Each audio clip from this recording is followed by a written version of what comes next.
Si jamais l'autre se rebelle et que ça ne passe pas, il revient. Il revient dans sa position précédente. Et comme ça, il n'a pas perdu la position avantageuse qu'il avait. Voilà, il est en train de chercher la position montée et au mieux il revient dans la position précédente. Exactement. Allez, il revient debout, attention. Oh, c'est Thomas Bercé qui part. Et c'est Ismaël qui repart. Ismaël n'a pas dit son dernier mot. C'est un guerrier. Il n'a pas dit son dernier mot. Il va le chercher. Ouais, mais là, c'est dommage. Dommage. Faut pas qu'il s'aide dans la bagarre comme ça. Il a perdu son sang-froid. Exactement, c'est exactement ça. Il a perdu son sang-froid à un moment donné. Il n'a pas apprécié que l'autre l'agresse, que l'autre revienne aussi fort en boxe anglaise, que Thomas revienne aussi fort en boxe anglaise. Et c'est dommage parce que là, il est en position d'infériorité. Pourtant, il était complètement, il contrôlait le combat. Il est revenu fort. Il aurait dû rester dessus.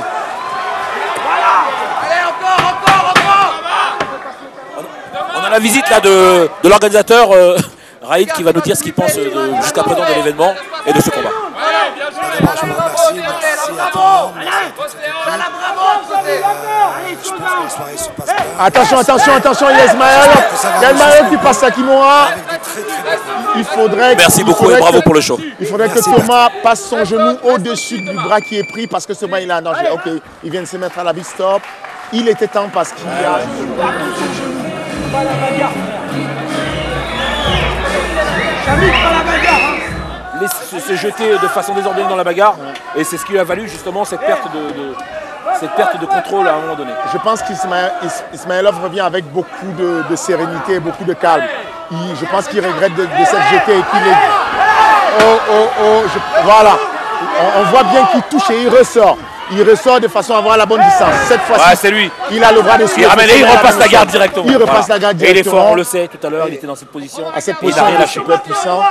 Je pense qu'il a l'intention de conserver cette position pendant les 4 dernières minutes qui vont arriver. C'est ce qu'il devrait faire, parce que le premier round était juste, c'était serré. Le deuxième round, vous le donnez peut-être pour Bercé. Moi, je le donne pour Ismailov. Et je pense que dans la tête d'Ismailov, il a gagné le deuxième round. Et s'il a le gain de ce troisième, il gagne la victoire. Exactement. S'il contrôle, à mon avis, même si j'étais sur le deuxième round, je le donnais un peu à Thomas. Mais je suis convaincu que si j'ai le ressenti que s'il maintient cette position et qu'il continue à faire le travail qu'il a fait au premier round et au deuxième round dessus, il aura gagné le match finalement. Il est toujours en position de contrôle. Il va essayer de travailler, je ne vois pas, on est vraiment à l'opposé là du bras droit et il me semble qu'il retravaille comme précédemment. Il travaille dessus, il essaie dans un premier temps d'isoler le bras. Attention, il va se renverser. Voilà, c'est bien, il fait bien descendre. Et tout de suite, il repart à la guerre. Il ne faut pas qu'il aille la guerre comme ça, c'est vrai qu'il faut qu'il temporise. Oh là, il va laisser beaucoup de jus. Là, sur cette projection, il a fait une grosse débauche d'énergie. Je ne suis pas sûr qu'il puisse repartir. Là, c'était vraiment là, c'était inutile aussi, surtout. Là, il aurait pu économiser l'énergie et pouvoir rester efficient sur... C'est vraiment dommage qu'il ait... La notion de timing n'y est pas là. Parce que regardez, on revoit Thomas dans la situation du premier round, avec sa rubber guard et avec, croyez-moi, ils vont continuer à envoyer le coup de poing. Là, il a la rubber guard. L'avantage de la rubber guard, c'est qu'il a un bras qui est libéré. Et donc, avec ce bras-là, il peut continuer à porter son ground and pound. Sans risquer de se faire toucher par Ismailov. Peut-être pas puissant que ce ground and pound, mais ça reste un ground and pound qui est petit à petit, qui va, saper le mental et même mettre des petits cocards et des petits blessures. Et dans la tête des juges, ça marque. Exactement. C'est ça qui est important.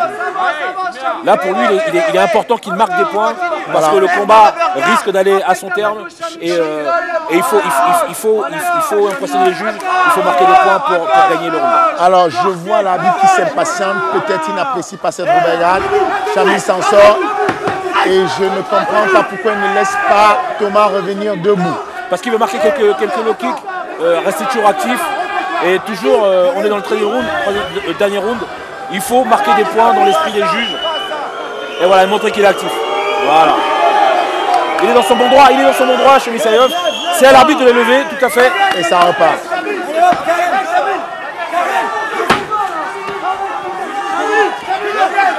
Allez, c'est reparti.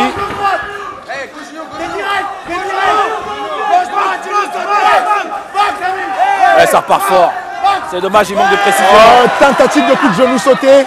Attention à la guillotine. Ça fait plusieurs fois qu'il donne sa tête. Attention à la guillotine. Il se jette là. Attention à la guillotine, il est dans la garde et il a sa tête qui est tenue. Non, je pense qu'il est bien placé pour faire lâcher la guillotine avec son bras droit.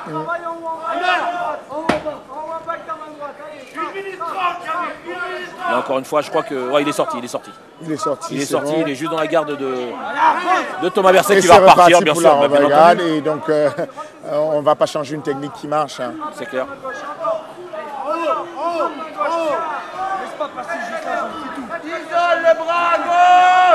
Ah ouais, ça va frapper des deux côtés, hein, parce que il faut marquer. Bah, ils sont conscients, hein, c'est des sportifs. Là, c'est vraiment un très bon niveau, et donc ils sont conscients qu'il faut marquer l'esprit des juges. C'est le dernier round, il reste environ 2 minutes. Voilà, et toujours donc, montrer qu'on est actif. Voilà, toujours montrer qu'on est actif. Ils vont rester très actifs, je pense.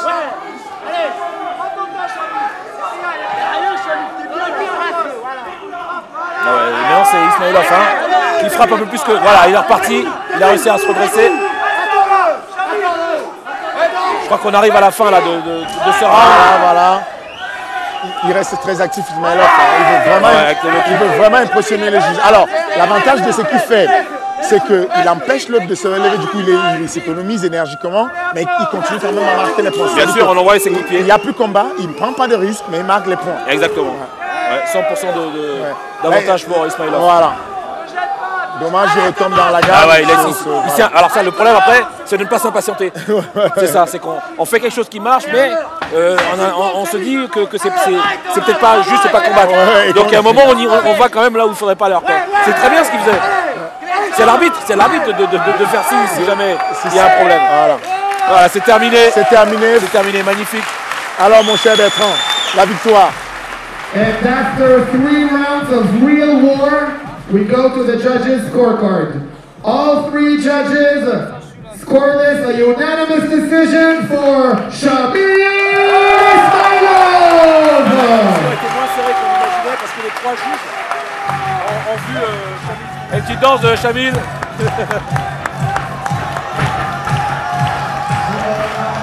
Ah, ça c'est beau de voir ça aussi. L'agrément d'une danse locale. On a là la danse locale du Daghestan. Oh, magnifique. Magnifique, Shamil Ismailov. Ah, c'est beau de voir ça. Un combattant qui a beaucoup de cœur. Fighting out of the red corner, this man is a mixed martial arts specialist with a professional record of 1 win, 1 loss. Weighing in at 119 kilos, fighting out of Sweden, Yusuf Ali Muhammad. Fighting out of the blue corner, this man is a boxing and grappling specialist with a professional MMA record of 4 wins and 2 losses. Weighing in 110 kilos, fighting out of France,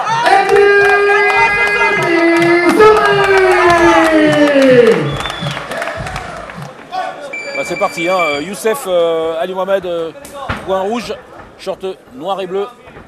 Et Eddy Missouri, short marron. Et Mohamed qui va chercher directement le sol. Oh là là. Il a glissé sur sa position. Il a essayé de faire quelque chose d'assez particulier. Je pense qu'il voulait aller en clé de cheville à la volée. Exactement. Mais c'est raté, oh là là. Et par contre, le grand Nempan est terrible. Oh, le grand Nempan, il est vicieux. Il est vicieux en grand Nempan. Et Eddy qui tourne bien, qui essaie de se remplacer. Eddy tourne très très bien, il recompose. À chaque fois, il met en danger Youssef sur des clés de genoux. Sauf que Youssef se remplace avec un très très bon jiu-jitsu. Hein, oui, il est vraiment à l'aise au sol. Il est, dans cette catégorie de points, c'est rare de voir les garçons tourner comme ça avec cette agilité. Regardez comment il se replace, il va chercher la clé de jambe. Mais en même temps, il est exposé pour le grand Nempan. C'est ça aussi le problème. Alors, moi je pense que celui qui est plus en danger, à l'heure où on parle, ça reste quand même Youssef, parce que sa jambe elle est prise. Oui, mais regardez le grand Nempan, il va prendre un coup sur le nez. Croyez-moi qu'il va lâcher la jambe. Ouais. Surtout que les frappes de Youssef, qu'est-ce qu'elles sont lourdes. Qu'est-ce qu'elles sont lourdes. Oh là, regardez, il le reprend encore. Oh là là. Il est partout, Eddy. Il ne le laisse pas respirer. Ah oui. Je pense que le combat il ne passera pas le premier. C'est terminé. L'arbitre a arrêté. Il a bien fait de l'arrêter. Il a bien fait de l'arrêter. C'est pas intelligent. Et là, ladies and gentlemen, referee Renko stops this bout in the first round due to strikes. The winner, Yusuf Ali Mohamed.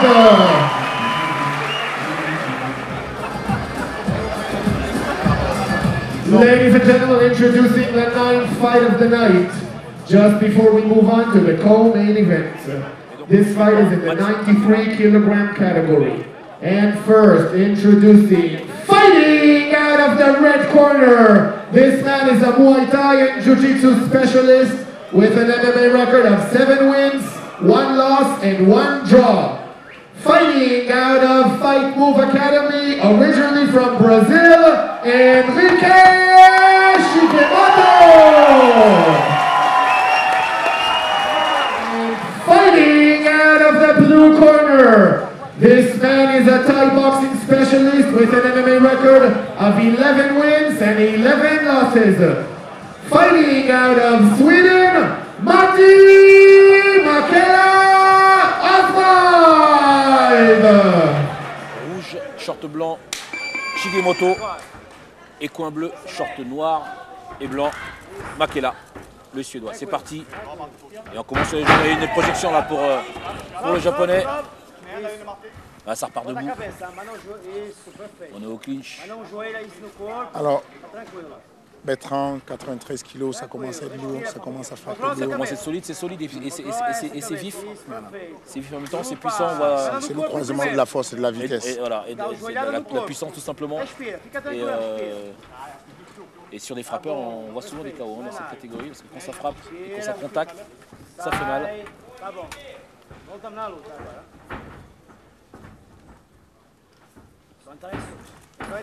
Un petit peu lent, hein, le high kick. Et les 8 percutes de Shigemoto. Magnifique uppercut au contact.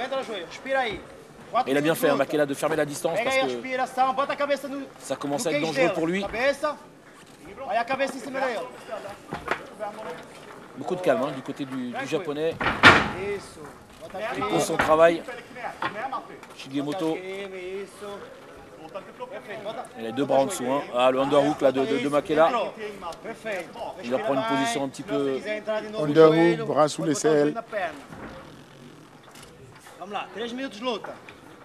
On travaille là au clinch.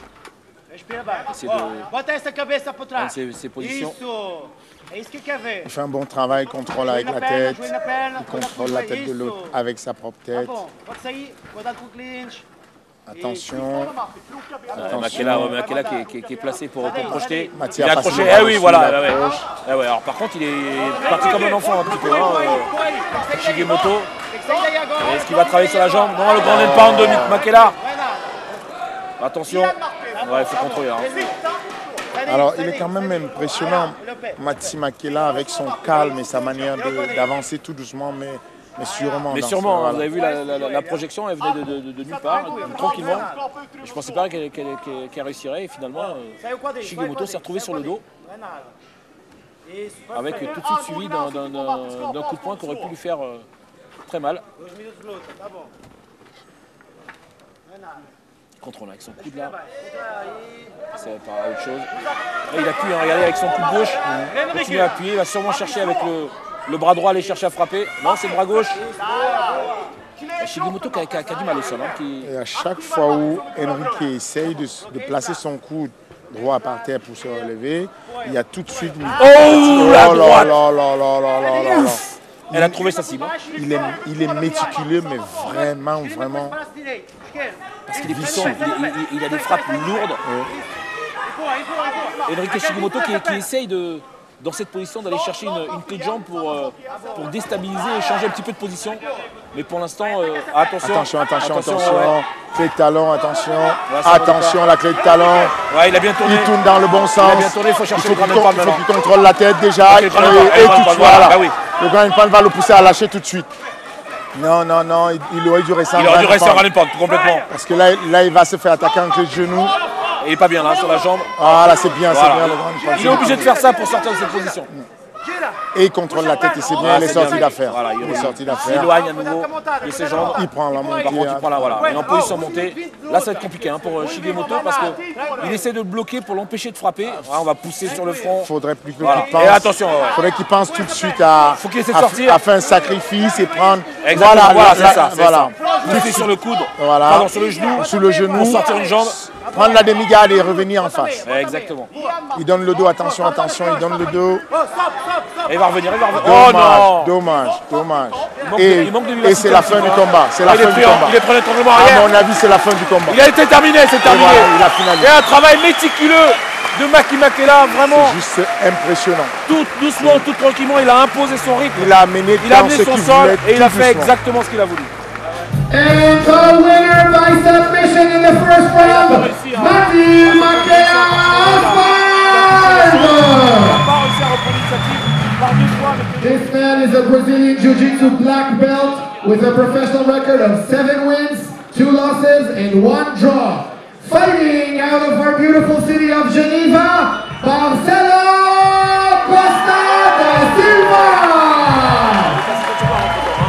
Il a eu sa ceinture.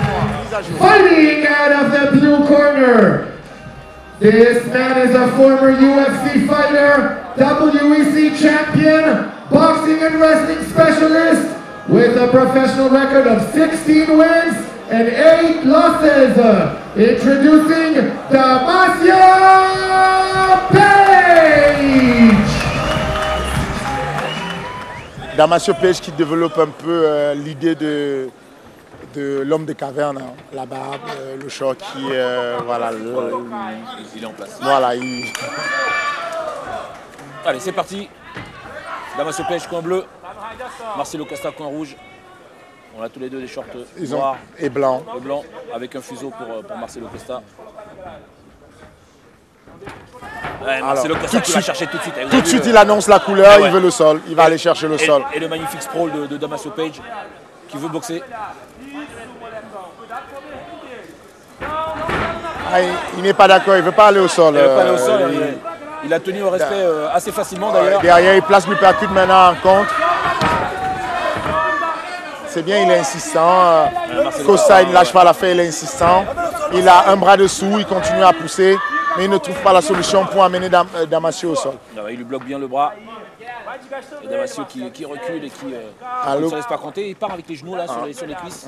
À ce point, je pense qu'il devrait utiliser sa main gauche, Damasio, et repousser la tête, ou du moins le cou.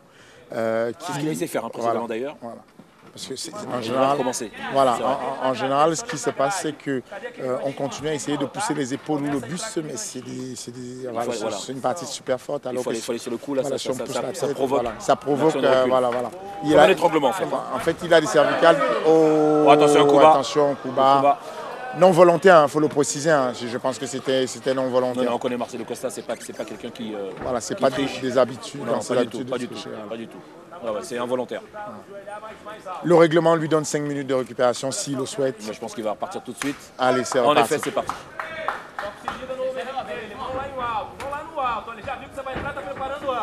Il prépare l'uppercut parce qu'il sait que Marcelo Costa va chercher les jambes. Marcelo Costa va changer de niveau et donc va descendre et donc il lui prépare un uppercut. Et peut-être aussi pour le prévenir que s'il descend, il va être bien accueilli. Exactement. C'est aussi une stratégie. Hein. C'est de l'intox aussi le MMA.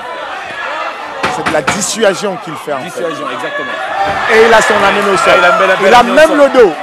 Il a même le dos. Alors le dos, pas encore parce que tout de suite, Damasio se colle contre la cage et du moment où son dos est collé à la cage, il n'y a pas d'espace pour que Costa se place sur son. Vous avez vu l'expérience de Damasio Page là pour se sortir de cette situation. Je crois qu'il y a plus d'un combattant qui s'est retrouvé déjà au sol avec le dos pris. En tout cas, on a vraiment un combat de garçons d'expérience. Beaucoup d'expérience, beaucoup de détermination. Chaque geste est calculé, chaque mouvement est calculé. On a vraiment monté de niveau. Hein. Voilà, là ça monte.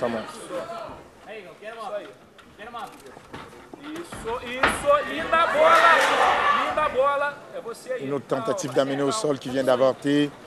Toujours la cage. Le meilleur ami de Damasio, c'est la cage. Et il va chercher le dos encore une fois. Et tout de suite, il va chercher la cage Damasio pour se relever. Il a compris qu'il avait besoin la main de la au sol, cage. le genou et on se relève. Le dos contre la cage, il se relève. Ça c'est vraiment. C'est beaucoup d'expérience avec la gestion de l'espace de combat. Elle est juste optimisée. Et Costa qui fait un vrai travail de pression. Oh là, le genou. Bien vu, bien vu. Il reste très lucide, Marcelo Costa. Il va aller chercher la cheville juste en face de lui parce qu'il lui suffit, puisque en ce moment, Damien a transféré tout son poids sur cette cheville. S'il tire sur la cheville opposée qui est face à lui, Costa, il pourrait le ramener au sol. Il choisit plutôt la stratégie de tirer sur le single leg, donc de tirer sur une jambe. Et il va aller chercher la deuxième jambe aussi. Tirer sur une jambe, chercher la deuxième jambe. Voilà, il tire sur la première, il fait une liaison de contrôle, il a la seconde jambe, et comme ça il passe en double leg. Très facilement pour l'amener au sol. On n'y est pas encore, hein, parce que Damaso Page fait un vrai travail de résistance pour l'instant. On fait des spéculations sur ce qui pourrait se passer, mais ce n'est pas gagné avec Damaso Page. C'est quand même de mieux comprendre également ce qui se passe, hein, les enjeux. Encore une fois, j'aurais été à la place du coin à Costa, je lui aurais conseillé d'aller chercher cette cheville opposée qui est la béquille en fait, qui supporte tout le centre de gravité. Mais il y a le balayage également, avec sa jambe gauche, il peut balayer la jambe. Éventuellement. Il repart sur sa technique de tirer un single leg pour aller chercher la double leg. Ouais, c'est relâché, on part à distance. Et là on repart à distance de boxe et ça c'est la distance à Damaso Page. Attention, il s'est fait contrer déjà une fois. Oh! Alors, le genou. Alors c'est à la limite. Attention, c'est à la limite de la légalité. Exactement. Limite, parce qu'on n'a pas bien vu, il était limite au sol. Hein. Voilà, le règlement interdit de frapper un coup de genou si l'adversaire a 3 appuis. Un coup de pied sur un adversaire, un coup de pied à la tête sur un adversaire qui a 3 appuis au sol. Et on considère qu'on est à genoux au sol. On a 3 appuis. On a 3 appuis, voilà. On appuie les 3 appuis.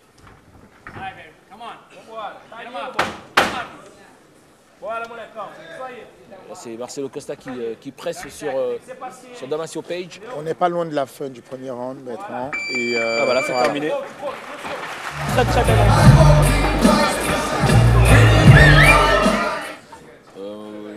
Je vois Marcelo Costa. Moi aussi.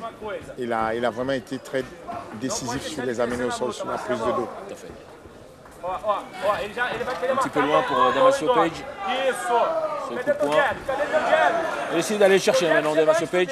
Vous avez vu tout à l'heure, c'est Marcelo Costa qui engagé. Je pense qu'il sait qu'il est en retard. Voilà, exactement. Je pense qu'il a pris conscience. Je pense que son point lui a expliqué qu'il était en retard. Et là, il est parti. Et là, il a décidé de mettre l'accélérateur.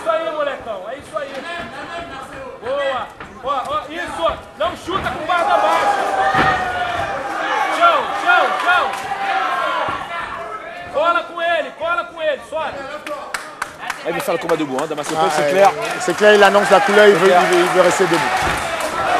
Par contre, encore une fois, hein, la précipitation, on l'a vu sur le combat précédent, il faut faire attention. Alors là, je mets un petit bémol, c'est que